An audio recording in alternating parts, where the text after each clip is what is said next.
আসসালামু আলাইকুম ওয়া রাহমাতুল্লাহি ওয়া বারাকাতুহু।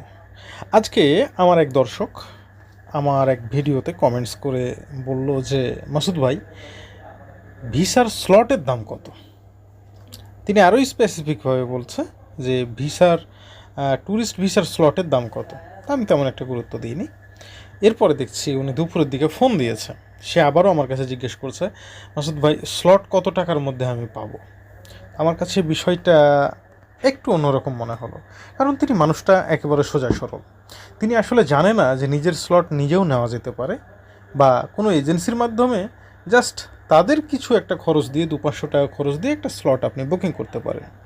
ইন্ডিয়া কিন্তু স্লটের জন্য আপনার কাছ থেকে এক্সট্রা কোনো টাকা নেয় না, শুধুমাত্র ভিসা প্রসেসিং ফি বাবদ 1,500 টাকা নেয়।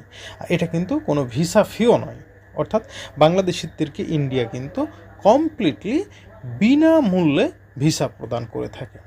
এখন কথা হচ্ছে যে, সত্যি কি ভিসার স্লট পেতে অনেক টাকা দিতে হয়?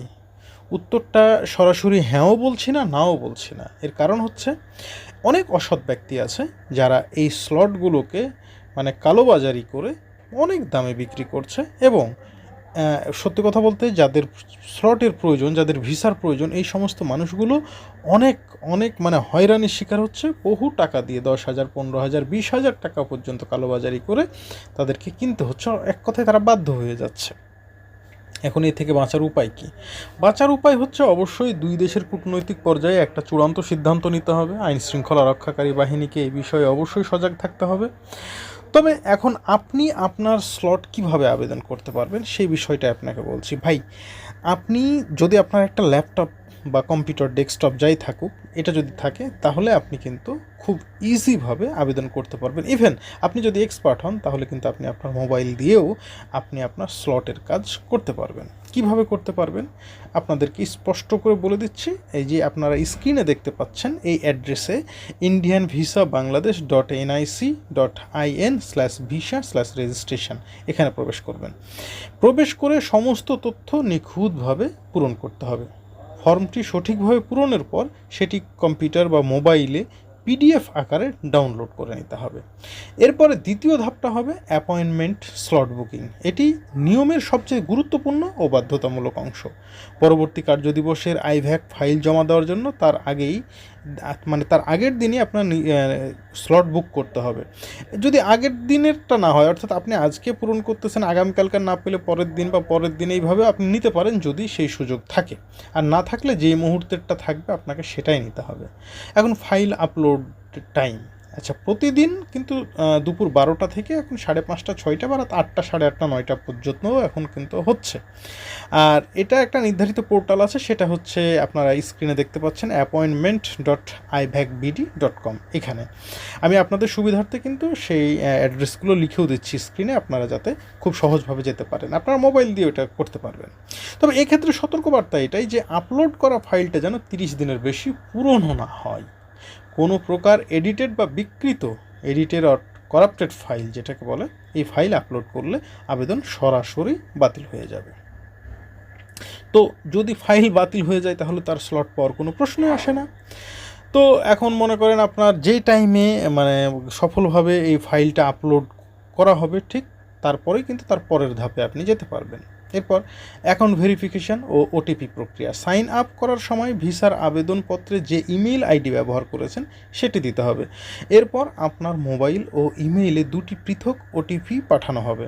প্রথম ইমেইলে ওটিপি এবং পরের মোবাইলের ওটিপি সাবমিট করে অ্যাকাউন্টটি ভেরিফাই করতে হবে।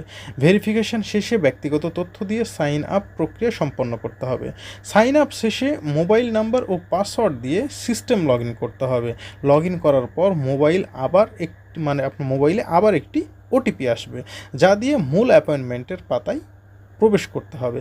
সেখানে প্রয়োজনীয় নথি আপলোড করার পর সন্ধ্যা 6টা পর্যন্ত অপেক্ষা করতে হবে।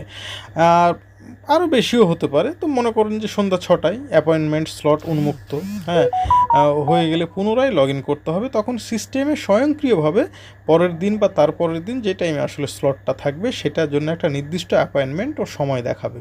আবেদনকারী যদি আপনি হন তাহলে চাইলে সেই সময়টি একবার পরিবর্তন করার সুযোগ পাবেন। অ্যাপয়েন্টমেন্ট নিশ্চিত হওয়ার পরই অনলাইনে ১,৫০০ টাকা ভিসা প্রসেসিং ফি বা আইভ্যাক মানে ফি যেটা ১৫০০ টাকা সেটা পরিশোধ করতে হবে।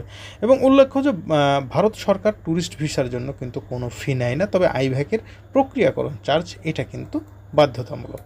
এখন ঘটনা হচ্ছে যে আইভ্যাকের জন্য প্রয়োজনীয় কাগজপত্রগুলো কি? প্রয়োজনীয় কাগজপত্র হচ্ছে মূল পাসপোর্ট ৬ মাস মেয়াদ থাকতে হবে, আপনার পাসপোর্ট সাইজের ছবি থাকতে হবে, 2x2 সাইজের ছবি তোলা, এবং অবশ্যই এটা রিসেন্ট ছবি হতে হবে।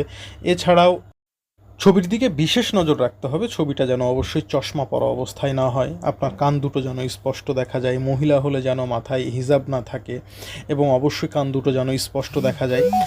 এই সমস্ত বিষয়গুলো মেনে অবশ্যই আপনাকে ছবিটা তৈরি করতে হবে। এরপরে হচ্ছে আপনার পরিচয়পত্র, জাতীয় পরিচয়পত্র, এনআইডি অথবা জন্ম নিবন্ধনের কপি, অবশ্যই সেটা ডিজিটাল হতে হবে। ঠিকানার প্রমাণপত্র মানে আপনার আবাসনের প্রমাণ হিসেবে ৬ মাসের কম বা তার থেকে পুরনো হবে না, ৬ মাসের কম বিদ্যুৎ বা গ্যাস বিল বা পানির বিলের অর্থাৎ ইউটিলিটি বিলের কপি, আপনার পেশার প্রমাণপত্র, প্রুফ অফ প্রফেশন, চাকরিজীবী হলে এনওসি যেটাকে বলা হয় এনওসি অর অফিস লেটার, শিক্ষার্থীদের জন্য ID card, student ID card, এবং ব্যবসায়ীদের জন্য হাল নাগাদ ট্রেড লাইসেন্স ফর বিজনেসম্যান, আর্থিক সক্ষমতার প্রমাণ, অবশ্যই প্রুফ অফ ফিনান্সিয়াল সলভেন্সি আপনাকে দেখাইতে হবে। প্রতি আবেদনের সঙ্গে $150 সমমূল্যের বিদেশি মুদ্রা এন্ডোর্স বা ডলার এন্ডোর্সমেন্ট যেটাকে বলে, বা আন্তর্জাতিক ক্রেডিট কার্ডের কপি, অথবা পর্যাপ্ত ব্যালেন্স সহ 3 মাসের হাল নাগাদ ব্যাংক স্টেটমেন্ট। এটা 6 মাসেরই চাই, তবে 3 মাসের হলেও কখনো কখনো হয়। তো এটা আপনাদেরকে জমা দিতে হবে। ভিসা প্রক্রিয়া সম্পন্ন হলে আবেদনকারীর মোবাইলে একটা SMS বা নোটিফিকেশান পাঠিয়ে পাসপোর্ট ডেলিভারির তারিখ জানানো হবে। তো বন্ধুরা, এটাই হচ্ছে একেবারে সোজা নিয়ম, যেটা আপনি মোবাইলের মাধ্যমেও আবেদন করতে পারবেন। তবে আমার মনে হয় যে মানে হাজার হাজার টাকা খরচ করে আপনি যখন স্লট কেনার জন্য একটা মানসিক প্রিপারেশান নিয়েছেন, তার আগে আপনি একবার নিজে নিজে ট্রাই করে দেখুন। আমার মনে হয় যে 2-4 দিন দেখুন আগে ট্রাই করে। হচ্ছে তো, অনেকেরই তো হচ্ছে, আপনারও তো হতে পারে। আপনার জন্য যে ট্রাই করবে হতে পারে সেও সারাদিন ট্রাই করেই আপনার কাছ থেকে 10,000 টাকা বাগিয়ে নিচ্ছে। তো সেটা আপনি নিজেই একবার ট্রাই করুন। সো আমার মনে হয় যে প্রত্যেকের কাছে তো একটা করে স্মার্টফোন আছে। সো আপনি চাইলে কিন্তু নিজের কাজটা নিজেই করতে পারবেন। তো আমার কাছে মনে হয় যে কাউকে এত বড় অঙ্কের টাকা না দিয়ে নিজে নিজে একটু ট্রাই করা দরকার। আর আপনার যদি মনে করেন যে আপনার খুবই এমার্জেন্সি, সেক্ষেত্রে সিদ্ধান্ত আপনি নেবেন। তবে আমি কখনোই এটা সাপোর্ট করতে পারি না, বা নৈতিকভাবেও এটা আপনাকে বলতে পারবো না যে আপনি টাকা দিয়ে স্লট কিনুন। এটা সত্যি অনেক বড় একটা অন্যায়। সো আমার কাছে মনে হয়েছে আপনাদেরকে ডাটাটা জানানো দরকার, কিভাবে আপনি নিজের ভিসা আবেদন নিজেই করতে পারবেন। সকলে ভালো থাকবেন। আসসালামু আলাইকুম ওয়া রাহমাতুল্লাহি ওয়া বারাকাতুহু।